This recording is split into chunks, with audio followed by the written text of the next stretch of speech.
Bonjour, ici Patrick Pierrat, éditeur d'InfoBref. Avant de débuter ce bulletin, un mot sur le nouveau podcast Dollar & Cent. C'est l'allié idéal de votre portefeuille car, dans chacun de ces épisodes, il vous offre des astuces faciles à intégrer à votre quotidien pour économiser des milliers de dollars par année sans avoir à faire de budget. Découvrez-le en cliquant le lien dans la description de cet épisode. Bonne écoute. Voici l'essentiel des nouvelles ce vendredi 26 janvier. Le Québec compte maintenant plus de 9 millions d'habitants. Selon l'horloge démographique de Statistique Canada, qui modélise la croissance démographique en temps réel, le Québec a franchi hier le cap des 9 millions d'habitants. Les dernières estimations prévoyaient plutôt qu'il serait franchi en 2026 ou 2027. On est donc en avance sur ces prévisions. Statistique Canada estime qu'actuellement 800 personnes s'ajoutent en moyenne chaque jour à la population du Québec. Le gouvernement Legault fait face à un défi budgétaire. À 2 mois de la présentation du prochain budget, le ministre des Finances Éric Girard a laissé entendre qu'il sera plus difficile que prévu de rétablir l'équilibre budgétaire en 2027-2028. Girard explique ces difficultés par le ralentissement de l'économie et par les dépenses supplémentaires engendrées par la bonification des salaires des employés des réseaux de la santé et de l'éducation. De son côté, François Legault a assuré qu'il n'était pour autant pas question de couper des services ni de prendre des mesures d'austérité. Un deuxième syndicat de la FAE a voté contre l'entente de principe. Après les enseignants de la région de Laval, ceux des Basses-Laurentides ont rejeté à leur tour l'entente de principe conclue avec le gouvernement en décembre dernier. En revanche, 4 des 9 syndicats de la Fédération autonome de l'enseignement l'ont approuvé, ceux de l'Ouest de Montréal, de l'Outaouais et de la Pointe de l'Île et l'Alliance des professeurs de Montréal. Pour être adoptée, l'entente de principe doit être approuvée par au moins 5 des 9 syndicats de la FAE. Il en manque donc un pour avoir cette approbation. Israël est accusé de tirer sur des civils palestiniens. Selon l'agence de l'ONU pour les réfugiés palestiniens, des tirs directs sur l'un de ces refuges à Khan Younes, dans le sud de la bande de Gaza, ont fait mercredi au moins 13 morts et des dizaines de blessés.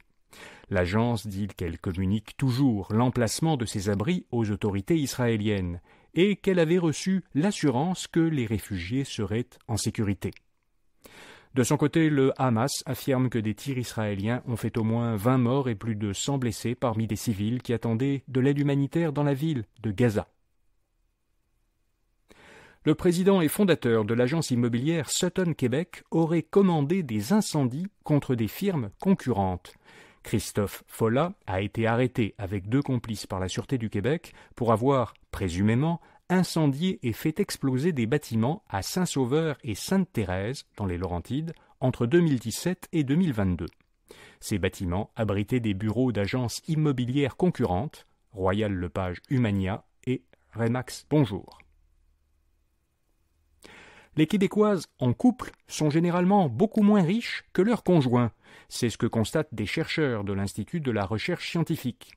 Ils calculent que la richesse accumulée par les hommes est de 1,4 à 2,4 fois plus élevée que celle de leurs conjointes. L'écart s'explique en bonne partie par le fait que les femmes prennent plus souvent des pauses du monde du travail afin de s'occuper des enfants, ce qui réduit leurs revenus et donc leur capacité d'épargne. D'ailleurs, l'écart de richesse entre les deux sexes est quasiment inexistant chez les célibataires sans enfants et qui n'ont jamais été mariés.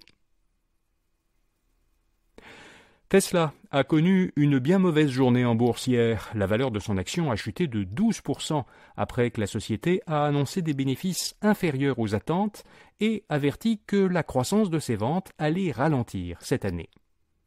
Par ailleurs, Jato Dynamics, une firme britannique qui collige des données sur le marché automobile, a indiqué hier que le modèle Y de Tesla a été la voiture la plus vendue au monde l'an dernier. C'est la première fois qu'un véhicule électrique est le véhicule le plus vendu durant une année. Meta instaure de nouvelles mesures pour protéger les jeunes. Les mineurs qui ont un compte Facebook ou Instagram ne peuvent désormais plus, par défaut, recevoir de messages de personnes avec qui ils ne sont pas déjà connectés sur ces réseaux. De plus, Meta renforce ses fonctions de contrôle parental. Ainsi, les mineurs doivent maintenant faire autoriser par leur tuteur toute modification à leur compte Facebook ou Instagram. Et puis les créateurs québécois de contenu ont désormais leur association professionnelle. L'Association des créatrices et créateurs de contenu du Québec, l'ACREA, est officiellement née hier. Ce nouvel organisme sans but lucratif regroupe principalement des gens qui créent des contenus numériques diffusés dans les médias sociaux. Il se décrit comme le premier du genre au Québec.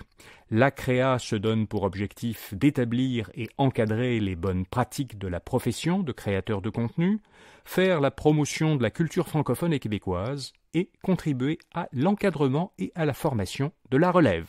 Voilà, vous savez l'essentiel. Samedi, dans notre infolettre InfoBref, votre argent vous propose, comme chaque fin de semaine, des informations et conseils de nos chroniqueurs experts en finances personnelles et en consommation.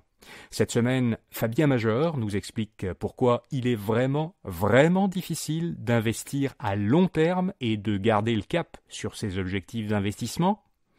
Olivier Schmucker nous fait découvrir une occasion d'investissement peu connue, la photographie d'art. Vous verrez, on apprend plein de choses dans son article. Alan McKenna nous présente une sélection de chargeurs QI2 pour téléphone Android, des chargeurs qu'il a testés.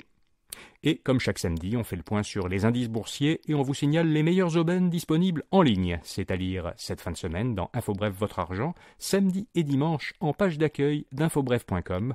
Abonnez-vous sur notre site à cette infolettre pour la recevoir gratuitement chaque samedi dans votre courriel. Ce sera plus simple que d'aller la voir sur notre site.